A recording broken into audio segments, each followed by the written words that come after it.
ನಮಸ್ಕಾರ. ಜ್ಞಾನ ಸರಸ್ವತಿ ಎಜುಕೇಷನ್ ಚಾನಲ್ಗೆ ಆದರ ಸುಸ್ವಾಗತ. ಸ್ನೇಹಿತರೆ, KRTT 2024ರ ರಿಸಲ್ಟನ್ನು ಈಗಷ್ಟೇ ಬಿಟ್ಟಿರ್ತಾರೆ ಅಂತಂದು ಹೇಳ್ಬೋದು. ಸೊ ಈ ಒಂದು ಲಿಂಕನ್ನು ನಮ್ಮ ಒಂದು ಟೆಲಿಗ್ರಾಮ್ ಮತ್ತು ವಾಟ್ಸಪ್ ಗ್ರೂಪ್ನಲ್ಲಿ ನಾನು ಶೇರ್ ಮಾಡಿರ್ತೀನಿ. ಸೊ ಆ ಲಿಂಕನ್ನು ಯೂಸ್ ಮಾಡಿಕೊಂಡು ನಿಮ್ಮ ಒಂದು ರಿಸಲ್ಟ್ಸ್ಗಳನ್ನ ಚೆಕ್ ಮಾಡ್ಕೊಳ್ಳಿ. ಸೊ ಯಾರ್ಯಾರೆಲ್ಲ ಕ್ವಾಲಿಫೈಡ್ ಆಗಿರಲ್ಲ ಅವ್ರಿಗೆಲ್ಲ ಏನಂದರೆ ಜ್ಞಾನ ಸರಸ್ವತಿ ಎಜುಕೇಷನ್ ಚಾನಲ್ ವತಿಯಿಂದ ಅಭಿನಂದನೆಗಳು, ಕಂಗ್ರ್ಯಾಚುಲೇಷನ್ಸ್ ಟು ಆಲ್. ಮತ್ತೇನಪ್ಪ ಅಂತಂದರೆ ಕಾಲ್ ಆಗುತ್ತೆ ಅಂತ ತುಂಬ ಹೇಳ್ತಾ ಇದ್ದಾರೆ. ಸೊ ಅದರಲ್ಲೂ ಎಸ್ಪೆಷಲಿ GPSTR ಕಾಲ್ ಆಗುತ್ತೆ ಅಂತಂದು ಹೇಳ್ತಾ ಇದ್ದಾರೆ. ಕೆಲವರು HSTR ಅಂತಿದ್ದಾರೆ, PU ಅಂತಿದ್ದಾರೆ. ಸೊ ಯಾವುದಾದ್ರೂ ಕಾಲ್ ಆಗಲಿ, ಒಟ್ಟಿನಲ್ಲಿ ಏನಪ್ಪ ಅಂದರೆ ನಮ್ಮ ಒಂದು ಸ್ಟಡಿ ನಿರಂತರವಾಗಿರಬೇಕು. ಸೊ ಅಲ್ಲಿ ಏನಪ್ಪ ಅಂದರೆ ಇವಾಗ ಇರ್ತಕ್ಕಂಥ ಮುಖ್ಯವಾಗಿ ನಮಗೆ ಯಾವುದು ಕಾಲ್ ಆಗುತ್ತೆ ಅಂತಂದು ನಮಗೆ ನಿಖರವಾದಂಥ ಮಾಹಿತಿ ಕೂಡ ಸಿಗ್ತಾ ಇಲ್ಲ.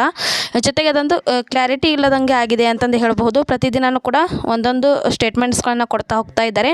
ಸೊ ಅಲ್ಲಿ ಯಾವುದು ಅಂತಂದು ನಮಗೆ ನಿಖರವಾದ ಮಾಹಿತಿ ಇರೋದಿಲ್ಲ. ಸೊ ಹಾಗೇನಾದರೂ ಮಾಹಿತಿ ಬಂದಾಗ ನಾವು ಅದನ್ನೇನೆಂದರೆ ಸಡನ್ನಾಗಿ ಇಲ್ಲೇ ಶೇರ್ ಮಾಡ್ತೀನಿ ಅಂತಂದು ಹೇಳ್ತಾ, ಓಕೆ, ಒಟ್ಟಿನಲ್ಲಿ ಏನಪ್ಪ ಅಂದರೆ ಸ್ಟಡಿ ನಿರಂತರವಾಗಿರಲಿ.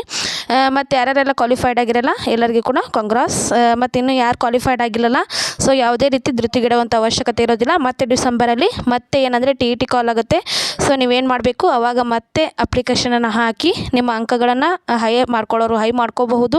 ಜೊತೆಗೆ ಇನ್ನೂ ಯಾರು ಕ್ವಾಲಿಫೈಡ್ ಆಗಿಲ್ಲಲ್ಲ ಅವರೆಲ್ಲ ಎಕ್ಸಾಮ್ಸ್ಗಳನ್ನು ಬರೀರಿ ಅಂತಂದು ಹೇಳ್ತಾ, ಜೊತೆಗೆ CTET ಕೂಡ ಆಗಾಗ ಏನಂದರೆ ಕಾಲ್ಫರ್ಮ್ ಆಗ್ತಾ ಇರುತ್ತೆ. ಸೊ CTET ಕೂಡ ನೀವು ಅಪ್ಲೈ ಮಾಡ್ಕೋಬೋದು. ಜೊತೆಗೆ KSET ಕೂಡ ಆಲ್ರೆಡಿ ಕಾಲ್ಫರ್ಮ್ ಆಗಿದೆ. ಸೊ ಅದನ್ನು ಕೂಡ ಆದರೂ ನೀವು ತೆಗೆದುಕೊಂಡು ಏನು ಮಾಡ್ಬೋದು, ನಿಮ್ಮ ಒಂದು ಕರಿಯರನ್ನು ಬಿಲ್ಡ್ ಮಾಡ್ಕೋಬೋದು. ಎಸ್, ಬನ್ನಿ ಹಾಗಂದರೆ ರಿಸಲ್ಟನ್ನು ಹೆಂಗೆ ಚೆಕ್ ಮಾಡೋದು ಅಂತ ನೋಡ್ಕೊಂಬಿಡೋಣ.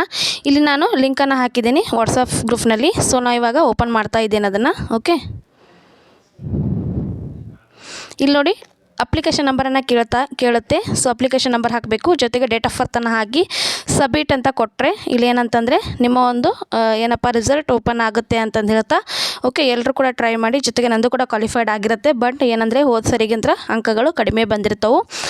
ಆದರೆ ಏನಂತಂದರೆ ಹೋದ ಸರಿ 106 ಇದೆ ನಂದು ಆಲ್ರೆಡಿ. ಸೊ ಈ ಸರಿ ಕಡಿಮೆ ಆಗಿದೆ. ಅದಕ್ಕೆ ನಾನು ಹೋದ ಸರಿದನ್ನು ಕನ್ಸಿಡರ್ ಮಾಡ್ಕೋತೀನಿ. ತುಂಬ ಜನಕ್ಕೆ ಕುತೂಹಲ ಇರುತ್ತೆ, ಮೇಡಮ್ದು ಏನಾಯಿತು ಅಂತ ಕೇಳ್ತಾ ಇರ್ತೀರಾ, ಕಮೆಂಟ್ ಮಾಡ್ತಾ ಇರ್ತೀರಾ. ಜೊತೆಗೆ ಅದಕ್ಕೆ ಹೇಳ್ತಾ ಇದ್ದೀನಿ, ಕ್ವಾಲಿಫೈಡ್ ಆಗಿದೆ. ಬಟ್ ಹೋದ ಸರಿಗಿಂತ ಕಡಿಮೆ ಅಂಕಗಳು ಬಂದಂಥ ಒಂದು ಕಾರಣದಿಂದಾಗಿ ನಾವು ಹೋದ ಸರಿದನ್ನೇ ಕನ್ಸಿಡರ್ ಮಾಡ್ತಾ ಇದ್ದೀನಿ. ಮತ್ತೇನಾದರೂ ನೋಡೋಣ, ನೆಕ್ಸ್ಟ್ ಏನಾದ್ರು ರಿಕ್ವೈರ್ಮೆಂಟ್ ಆಗುವಷ್ಟು ಹೊತ್ತಿನ ಒಳಗಾಗಿ ಮತ್ತೊಂದು ಸರಿ TET ಏನಾದರೂ ಕಾಲ್ಫರ್ಮ್ ಆದರೆ ಮತ್ತೆ ಅವಾಗ ಏನು ಮಾಡಬೇಕು, TETನ ಬರೆದ್ರು ಮತ್ತೆ ಈ ಸರಿಗಿಂತ ಹೈಯೆಸ್ಟ್ ಅಂಕಗಳನ್ನು ತೆಗೆದುಕೊಳ್ಳುವಂಥ ಒಂದು ಮನೋಭಾವನೆ ನಾನು ಹೊಂದಿರ್ತೀನಿ. ಸೊ ಜೊತೆಗೆ ನೀವು ಕೂಡ ಹಾಗೆ ಮನೋಭಾವನೆ ಇಟ್ಕೋರಿ. ಯಾವುದೇ ರೀತಿ ಏನು ಟೆನ್ಷನ್ ಮಾಡ್ಕೊಳ್ಳೋಂಥ ಅವಶ್ಯಕತೆ ಇರೋದಿಲ್ಲ.